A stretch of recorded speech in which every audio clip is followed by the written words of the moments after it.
Lepo pozdravljeni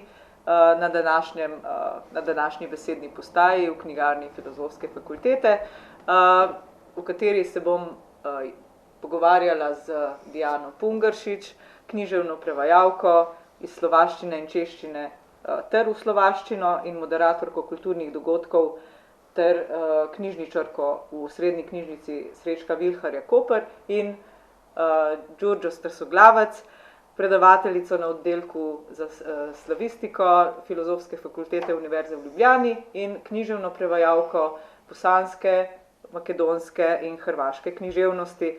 Lep pozdrav obema. Predstavim še sebe, jaz sem Tatjana Jamnik iz Kulturno-umetniškega društva Police Dubove.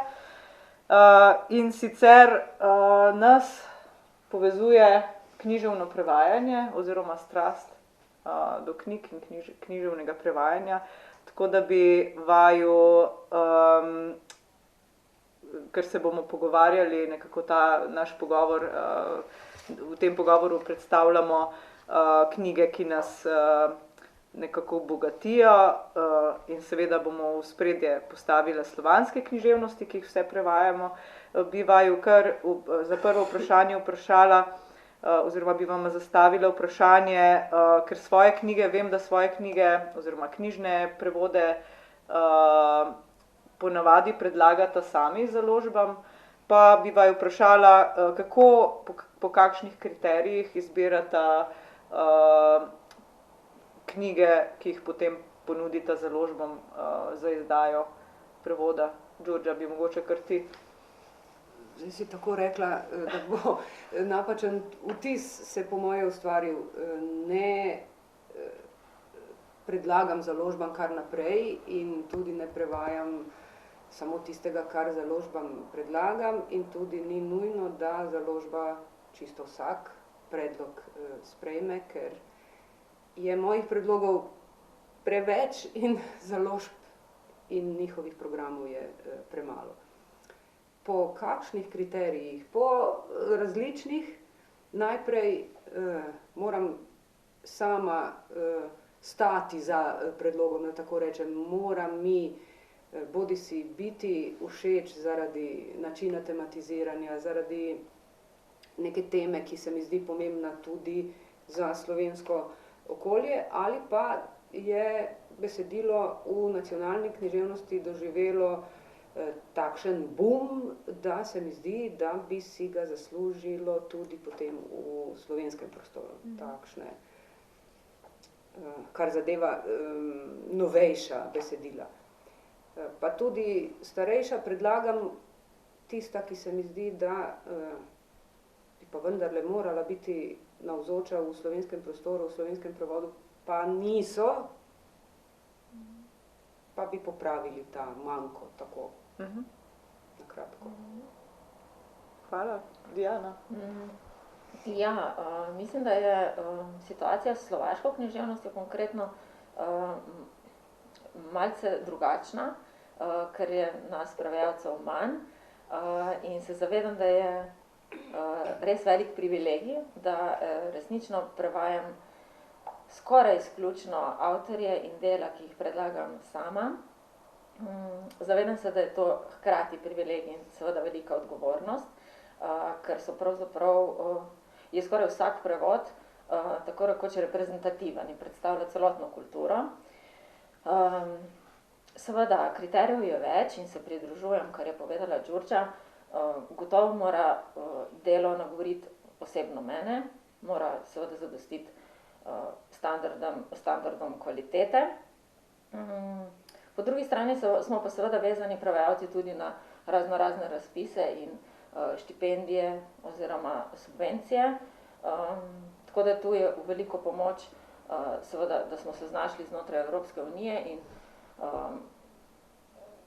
komisije oziroma nagrade Evropske unije za književnost, ki podpira in potem seveda tudi na nek način oblikuje prevodno politike posameznih držav. Ampak ni to edini kriterij, gotovo ne. Z tega naslova sem recimo je šlo nekaj prevodov gotovo mojih, recimo Pavel Orankov, Jana Benjova, Sicer pa si nekako, mislim, da vedno iščem knjige, ki se mi zdi, da bi lahko dopolnile naš recimo prostor literarni.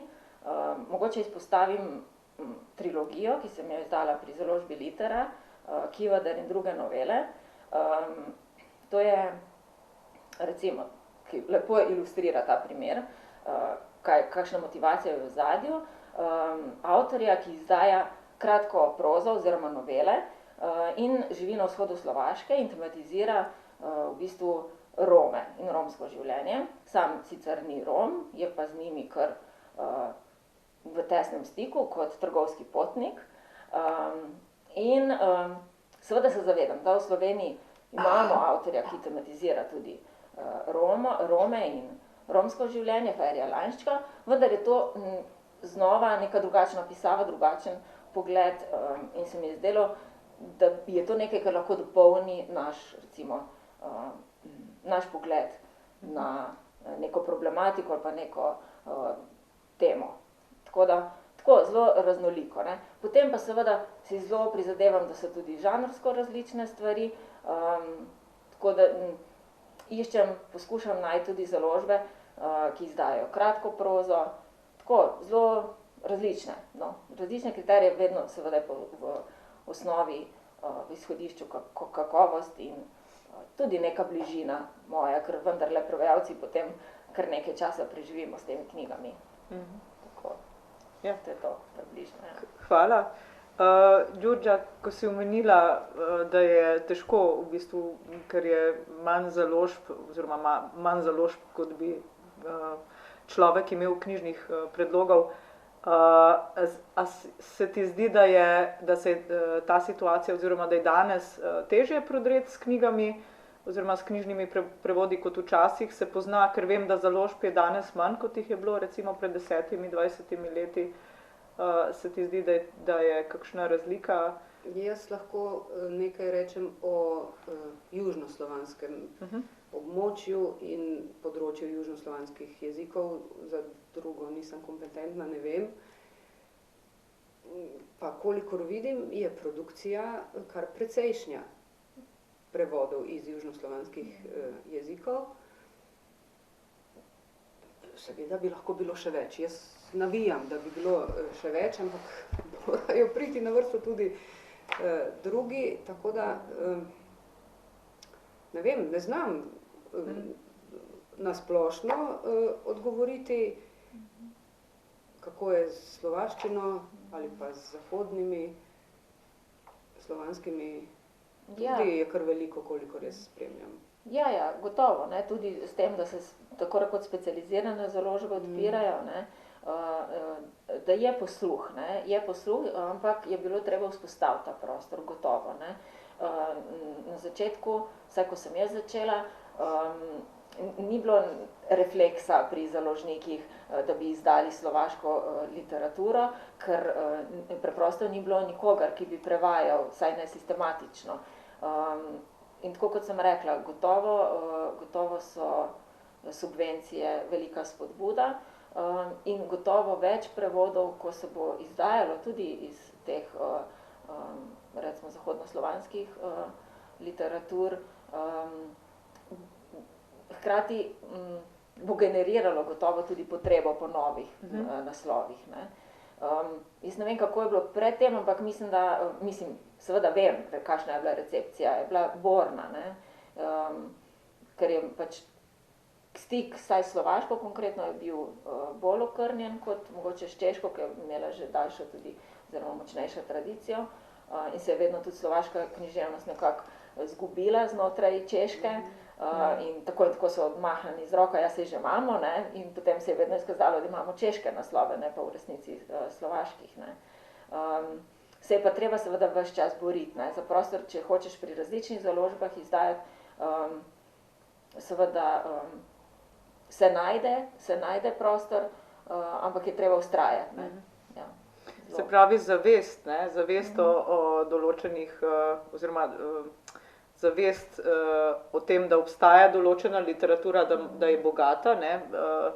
v slovenskem prostoru z južnoslovanskimi je tako, da smo v času Jugoslavije je bila kulturna izmenjava zelo bogata, ne? In to v obe smeri.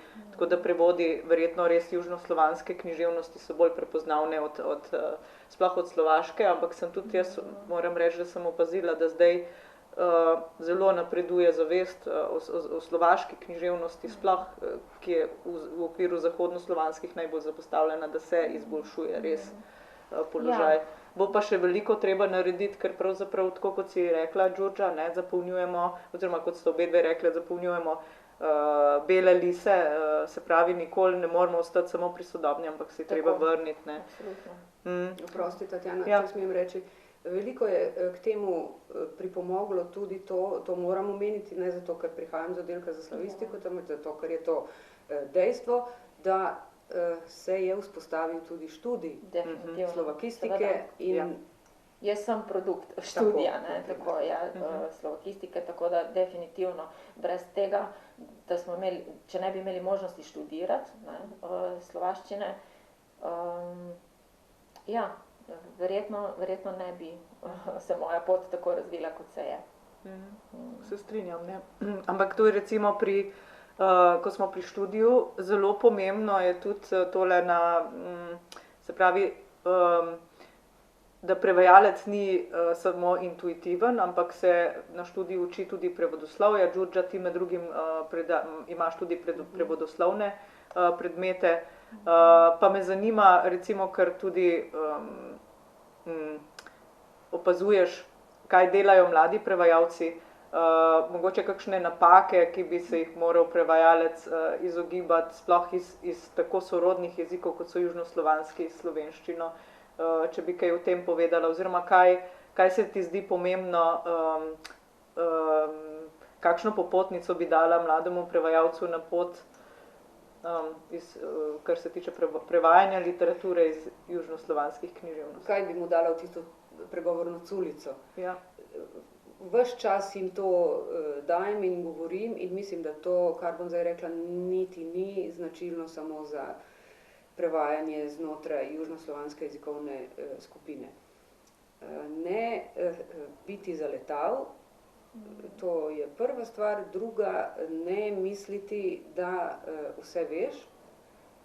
Ne reči tako. Aha, jaz ne rečem tako, torej ne reče se tako. Če ti ne rečeš tako, pa rečeš mogoče ti ali pa rečeš ti. In ne se zanašati na slovar, če ga ne znaš uporabljati. To so takšne splošne, zdaj bom marsikateri poslušalec, gledalec si mislil, kaj ta govori. Ampak žal, res moram to praksa kaže. Praksa to kaže. Ta, ko naj rečem, neznosna lahkost, da si izposodim, sicer pri Čehu, no, ampak vseeno, lotevanja stvari.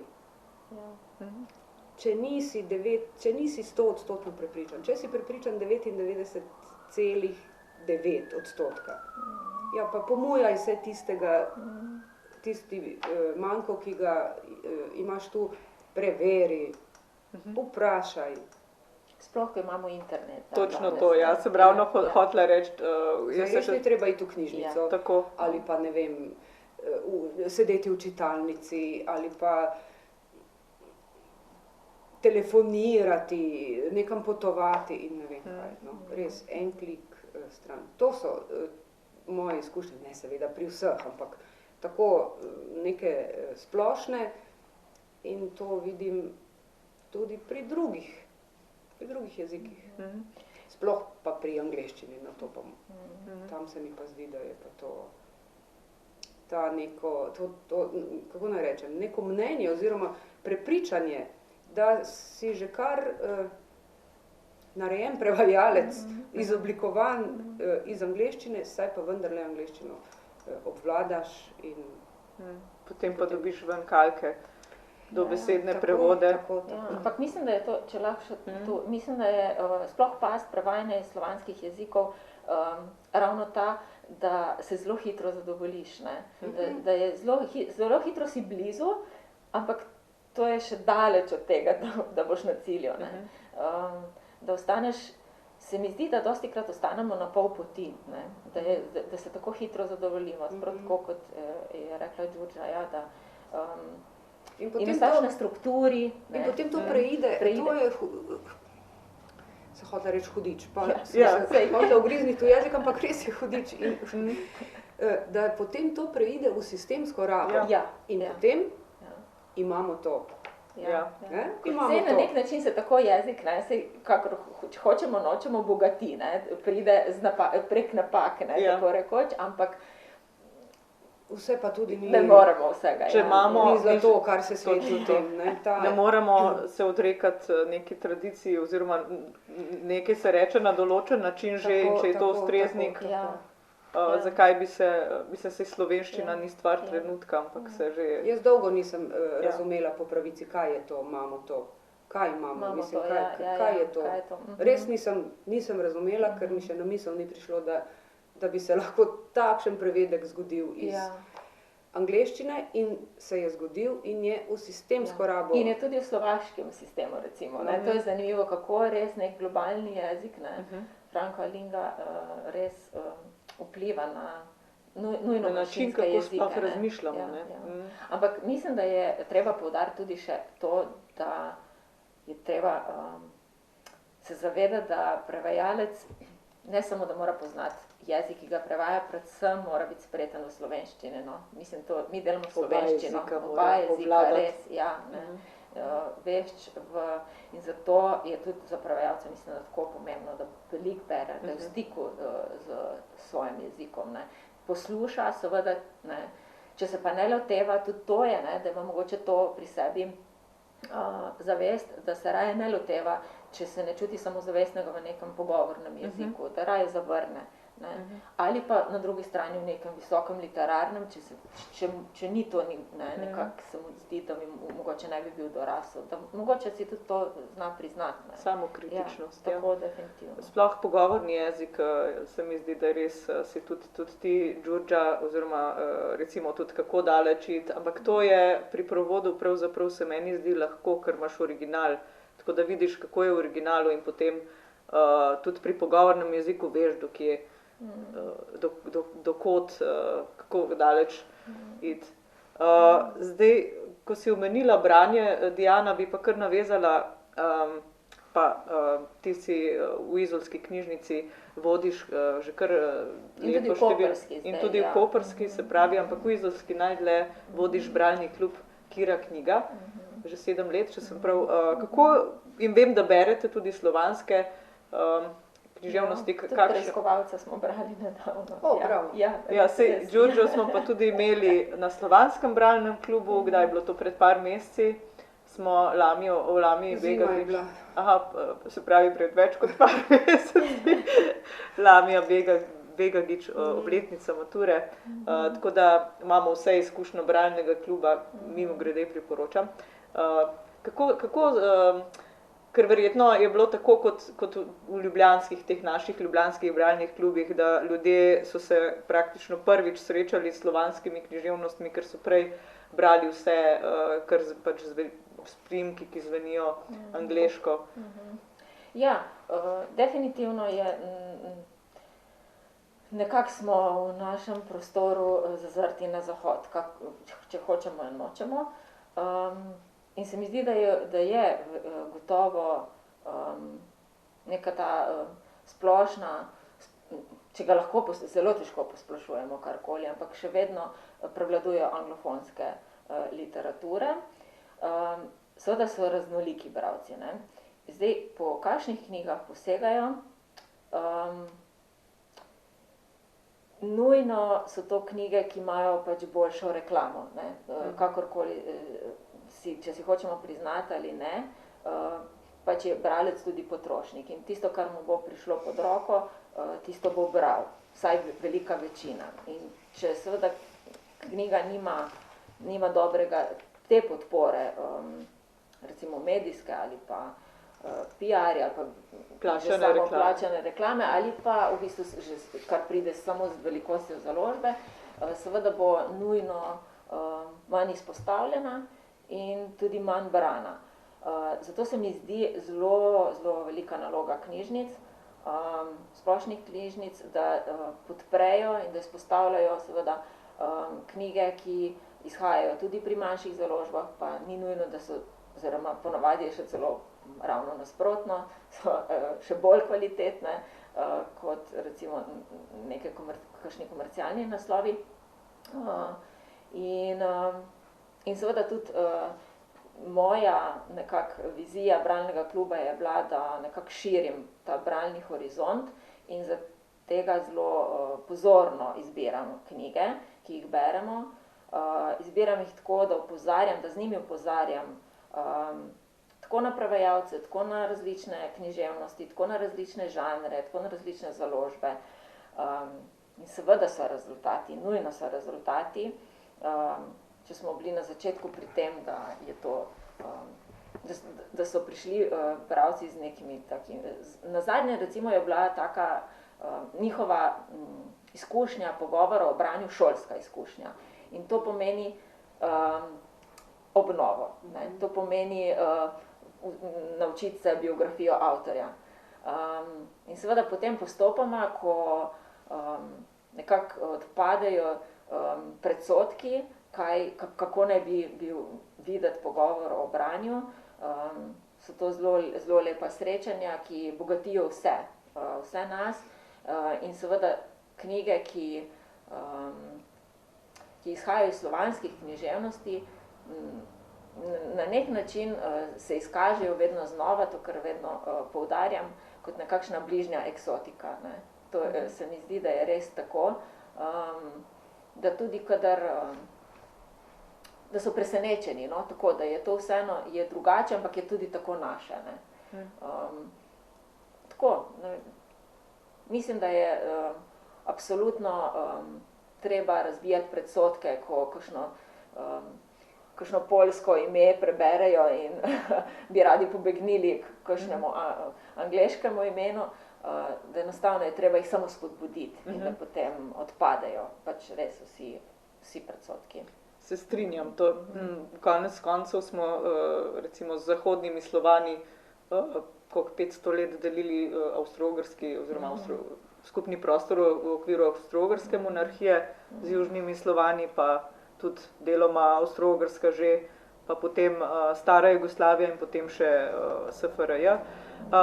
Čakaj, mi smo skupaj prišli iz Zakarpatja. To je tudi res, ja, čeprav ravno zadnjič me je en gospod napadel z venecko teorijo, tako da rajš ne bi o tem začenjalo. Pravi Diana, so bežali od poljskih avtorjev. Ja. No, prejšnji teden so pa leteli na Poljsko vsi. Ja, ja. Ja. Zdaj mi je to prišlo na misel. Ampak mogoče so se pa to ostalo, ki je v spominu, Poljska, poglej, poljski avtor. Mislim si, da je to res je tako. taka neka povezava, ki nezavedna, no. Ja. Take finte, ja. Saj konec koncev tudi to vem, da ne samo predavaš o književnosti, ampak tudi recimo povabiš, kadar pride kak gost iz območja bivše Jugoslavije, vedno študente pelješ oziroma jim poveš o tem. Tako da tudi vidim, na nek način imaš tudi bralni klub v tem smislu, da priporočaš knjige, o katerih pač ne slišijo oziroma ki jih ni v učnem programu oziroma študijskem programu. Tako da se mi zdi to tudi zelo pomembno. No, ampak danes smo se med drugim zbrale tudi zato, sem vaju povabila, da povesta o svojih prevodih, tistih, na katere sta najbolj ponosni, pa izbereta eno knjigo, sem vaju prosila, da izbereta po eno knjigo, ki jo podrobneje predstavita. Tako da, Đurđa, bi mogoče ti povedala, kateri prevodi so bili najbolj zahtevni, ker to lahko izdam. Za prevajalke smo ponavadi najbolj govorim iz lastne perspektive, vsaj jaz sem najbolj ponosna na tiste prevode, ki so bili najbolj zahtevni. Kateri so ti najbolj pri srcu oziroma si nanje najbolj ponosna? Ponosna sem na vse, ker so avtorsko delo. katere bi pa izpostavila kot tiste, ki sem pa malo bolj ponosna, da tako rečem, oziroma ki jih je vredno po prevajalski plati malo bolj izpostaviti. Nekateri so,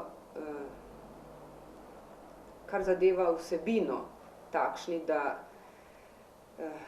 si rečeš, tole me je pa namučilo. Naprimer, to so romani Daše Drndić, ki tematizirajo holokavst, drugo svetovno vojno in njen slog je takšen, da ni nobenega olepševanja, to je nekaj podobnega temu, kar dela drama, ki jo prevajajo drama v fris, torej in your face. Tam se ne moreš nikamor umakniti, tam drvi stampedo popisovanja grozodejstev in ko iščeš najprimernejše prevodne rešitve za to vrstno besedišče, ne moreš uživati, ker je to strašno. Potem so po drugi strani besedila, ki od prevajalca zahtevajo, kako naj rečem, hkratno plesanje na najrazličnejše takte in vrste glasbe, torej jezikovni registri, kjer moraš skakati iz knjižnega v pogovorno, v narečno, v neke idiolekte, kako prenesti, naprimer, ena res specifika, naprimer, hrvaškega besedila, v katerem nastopa literarna oseba, ki jo avtor profilira, karakterizira z govorico, ki je srbska. Torej, hrvaški roman v hrvaščini, literarna oseba pa pač govori srbsko. Prevajalski oreh, ja. Kako hrvaški bralec to razume? Hrvaški bralec to razume in je vse jasno. Slovenski bralec, kaj boš storil, kako si pomagaš zdaj pri tem, kako navsezadnje tudi pri Andriću, ki piše v srbščini in ima literarne osebe, ki govorijo ijekovsko, kot govorijo v Bosni in Hercegovini. Takšne stvari bi, pa bi seveda besedne igre. Ko so besedne igre in ko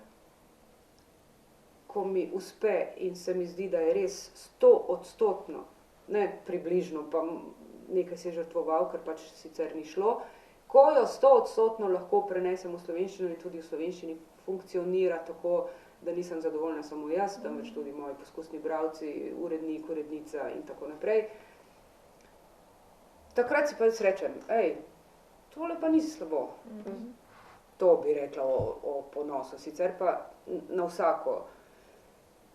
Tudi na izdelek, kjer se mi zgodi lažni prijatelj, kjer se mi zapiše hieronim kjer se mi zapiše jeronim namesto hieronim, pa to se vedno zgodi.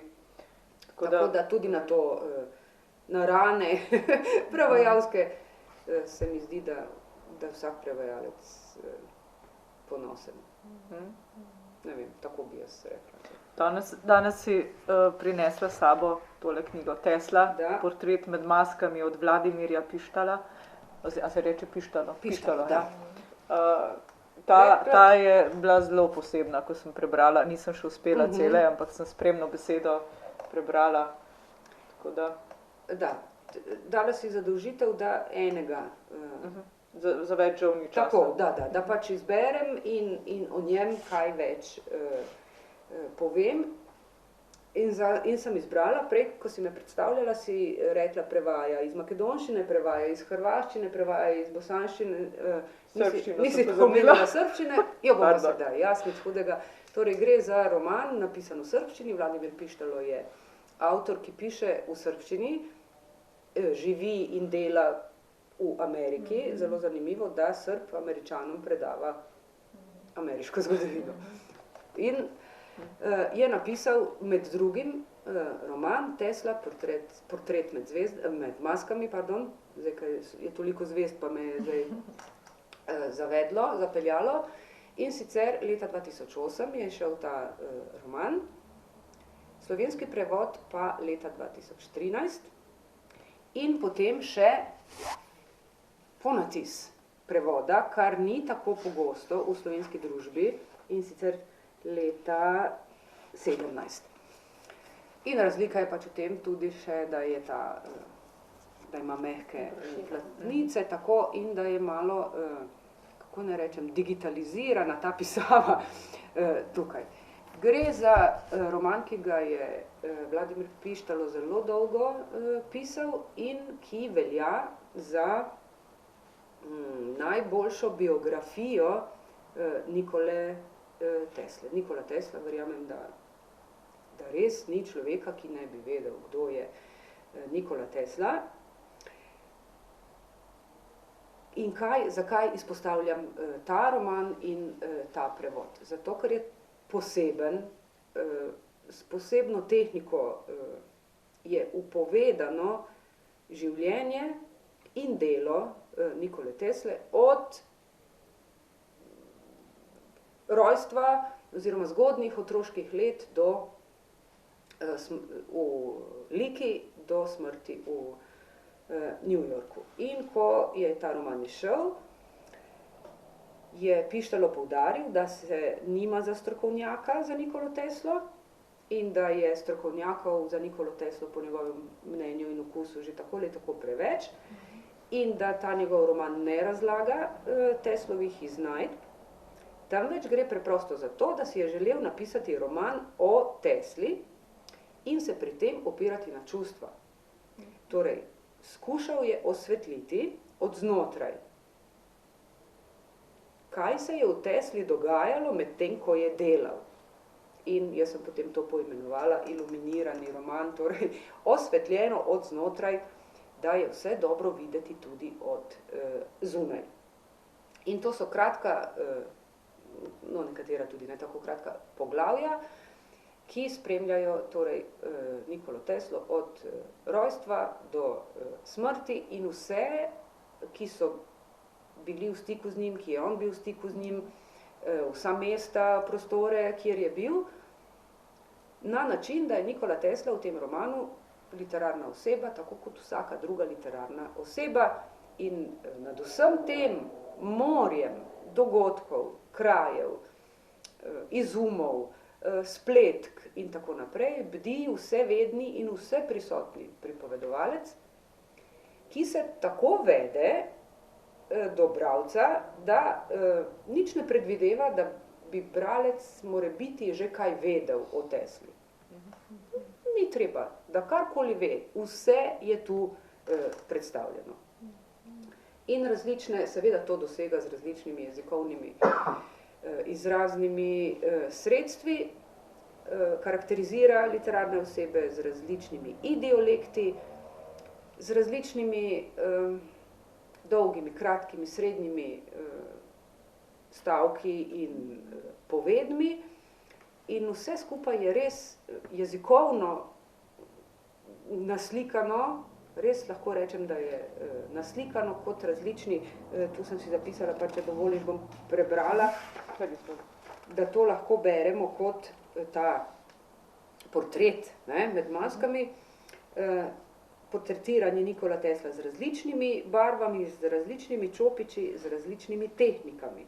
Naprimer, kot skupinski portret, kot družinska freska, kot pejsaž, ki se zlije v nadrealistično platno, kot otroška skica, kot veristična miniatura, kot svetovna nečimrnost, kot vroče olje, bodisi graško, praško, budimpeško, pariško, njujorško, večkulturna ikona, aličina nonsensna slikanica, otožen pastel, težka, gosta tempera, bleščeč vitraj.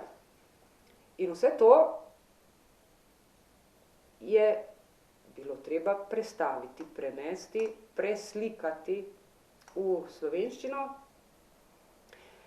Zelo sem trpela, po pravici povedano, ampak to so bile sladke muke in potem je to vse skupaj res super. In super je tudi to, da je roman v slovenščini, to, da je ponatis že kar nekaj pomeni, zelo lepo bil sprejet, Pištalo je bil večkrat v Sloveniji, tudi kot gost Vilenice, vedno se Tesla omeni in v slovenščini je izšla še ena njegova reč. Res rečem reč, ker je kratek novela. Smo brali na bralnem klubu. Ja, tudi Aleksandrino, odlično, sem vesela. Ja. Tako da zato sem izbrala Teslo in da bi malo spet promovirala, ker jaz se vedno zelo trudim, ne da bi promovirala sebe in svoj prevod, temveč res besedilo, ki se mi zdi vredno, kdor ni prebral, priporočam. Sploh pa v današnjem svetu, zdaj je pa beseda Tesla postala vse prisotna in mogoče, nič se ne delajmo, nobenih utvar, mogoče pa kdo res ne ve, da se Tesla imenuje po človeku, Nikoli Tesli, ki je Slovan, ne glede na to zdaj, ja, ki je umrl, kdo si ga kdo si ga lasti, je Slovan. Ne? To me je zdaj prešinilo, ko sem prej tako vehementno rekla, vsi poznajo. Se bojim, da mogoče sem rekla to prehitro. Se strinjam, tudi jaz sem to pomislila zadnjič, ko sem svojo tablico Tesla, da ne omenjamo te firme od tega, ki električne avtomobile, pa vesolje in tako naprej. Ja, Nikola Tesla. Imam še veliko asociacij, tudi na en film, ampak bomo to pustili za kdaj drugič, ker bi zdaj še Diano prosila, da nam ne bo zmanjkalo časa, saj imamo še za tvojo knjigo. Tudi ti si izbrala avtorja starejše generacije, slovaškega avtorja Dušana Mitano in njegove kratke zgodbe oziroma zbirko kratke proze Pasji dnevi. Ja, mogoče uvodoma samo potrdim, da to, kar je povedala Đurđa, res drži.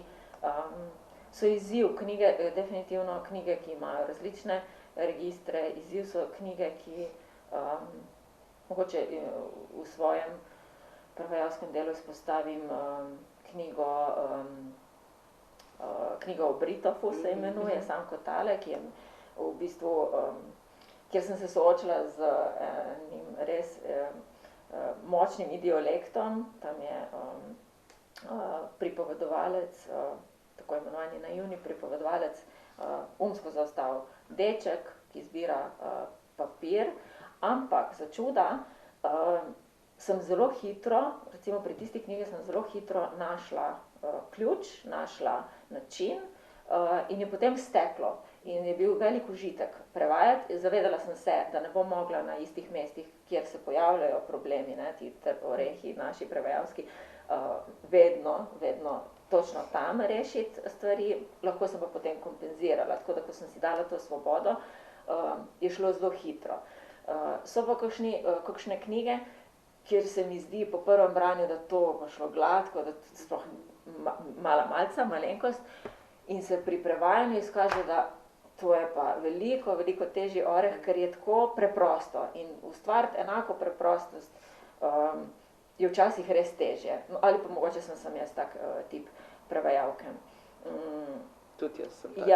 Tako da, mogoče Mitana je bil eden tistih, ki je bilo treba neko konsistenco, ni pretirano zahteven po kakšnih možnih, ne vem, kakšnih odklonih v registru, ampak v tem smislu, da nekako vzpostaviti res prepričljivo slovenščino. Predvsem pa mislim, da bi rada to knjigo izpostavila zaradi tega, ker je kratka proza in ker je proza, ki ima še danes na Slovaškem kulten status, avtor, čeprav je že preminul, avtor, ki je izjemno bran, kljub temu, da so kratke zgodbe, ki so zbrane v prevodu, to sta dve zbirki kratkih zgodb, Pasji dnevi in Nočna poročila iz 70. let, iz leta 70 in 76, in prav nekem velikem pravzaprav čudežu sta sploh uspeli iziti v tistem času, ki mu rečejo na češko-slovaškem čas normalizacije. In sicer zakaj je ta knjiga mi tako ljuba, ker je v njej pisatelj v dejanju svojo predstavo literature In sicer literature kot odprtega dela, kot je že v 60. letih, mislim, da Umberto Eco definiral literaturo. Skratka, te zgodbe so sicer žanrsko, tako formalno, dostikrat naslonjene na detektivko, na nek žanr, recimo, vendar ostajajo odprte, večplastne. Ne moreš jih nikoli zaključiti, enoznačno interpretirati. So nekakšne zagonetke in tudi sam avtor ima status nekakšnega mistifikatorja, velikega mistifikatorja.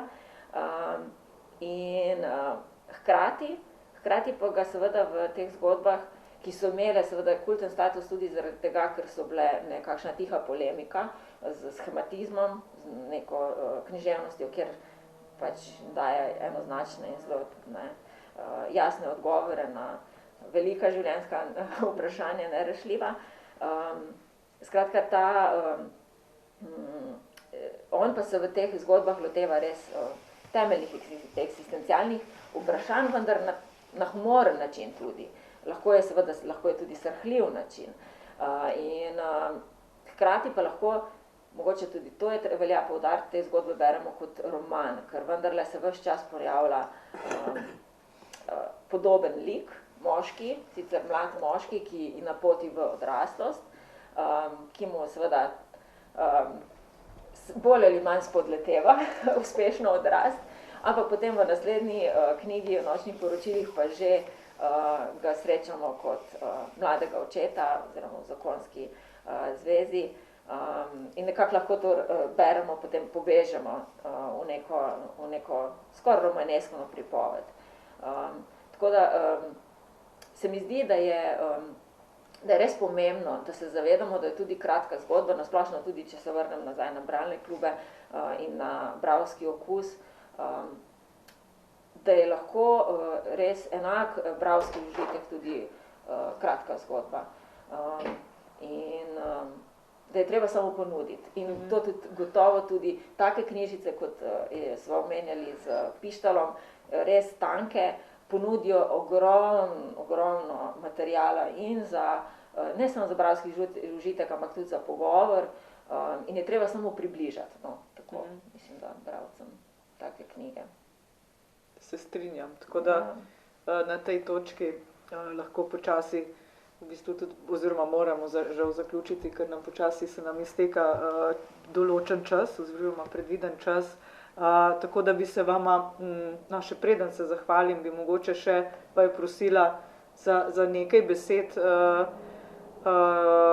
spodbude, zakaj bi morali brati, oziroma zakaj ne smemo spregledovati, oziroma ne, zakaj ni dobro spregledovati slovanskih književnosti, morda še, če bi Đurđa še kaj dodala, ker ti si ravno zdaj nas že motivirala. Oprosti, zdaj nisem razumela, zakaj ne bi smeli spregledati? Zakaj bi bilo dobro jemati v roke tudi slovanske avtorje? Zato. Ja, se strinjam. Zato, ker smo zdajle govorile, ne? Tako da to je odličen odgovor. Tako da hvala vama in hvala, dragi gledalci oziroma drage gledalke in dragi gledalci, za pozornost. Vabimo vas, da si ogledate tudi druge posnetke besednih postaj, letošnjih besednih postaj. Nasvidenje.